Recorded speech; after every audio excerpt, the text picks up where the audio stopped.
شکر کی عادت اللہ کو بہت پسند ہے۔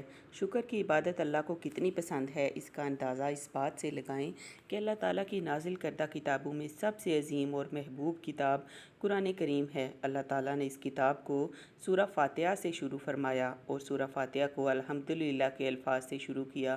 پورے قرآن کا خلاصہ سورہ فاتحہ میں ہے اور سورہ فاتحہ کا پہلا لفظ ہی الحمدللہ ہے۔ آخر کچھ تو بات ہے جو شکر کو اتنی اہمیت سے بیان کیا جا رہا ہے، اور یہ سورت اللہ تعالیٰ کو اتنی پسند ہے کہ اس سورت کو نہ صرف ہر نماز میں بلکہ ہر رکعت میں پڑھنے کا حکم دیا ہے۔ اس کی ایک وجہ یہ بھی ہے کہ اس میں خدا کی حمد و تعریف ہے اور اللہ تعالیٰ کو اپنی تعریف بہت پسند ہے۔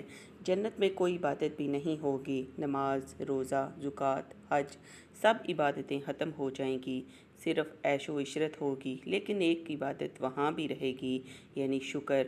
حدیث میں آتا ہے کہ اہل جنت کے منہ سے ہر وقت حمد جاری رہے گی، جس طرح دنیا میں بغیر کسی ارادے اور محنت کے سانس جاری رہتا ہے، اسی طرح جنت میں بلا اختیار اللہ تعالیٰ کی حمد و ثنا جاری رہے گی۔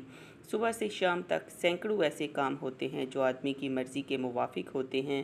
صبح آنکھ کھلی، صحت بالکل ٹھیک ہے تو کہہ دیا الحمدللہ، گھر والوں کو دیکھا کہ وہ بھی سب تندرست ہیں تو چپکے سے کہہ دیا الحمدللہ، نماز کو گئے، جماعت مل گئی تو الحمدللہ، صبح وقت پر ناشتہ مل گیا الحمدللہ، کام پر جانے لگے، خطرہ ہے کہ دیر نہ ہو جائے مگر صحیح وقت پر کام پر پہنچ گئے تو الحمدللہ، بس میں جانے کو خطرہ ہے، بس ملے یا نہ ملے، مل گئی الحمدللہ، واپس آنے پر اہل خانہ کو حشاش بشاش دیکھا تو الحمدللہ۔ غرض جو کام بھی چھوٹا ہو یا بڑا، طبیعت کے موافق ہو جائے یا کوئی ایسی دعا قبول ہو جائے جس بات سے بھی دل کو لذت اور مسرت حاصل ہو، تو اس پر اللہ کا شکر دل اور زبان سے ادا کرنے کی عادت ڈال لیں۔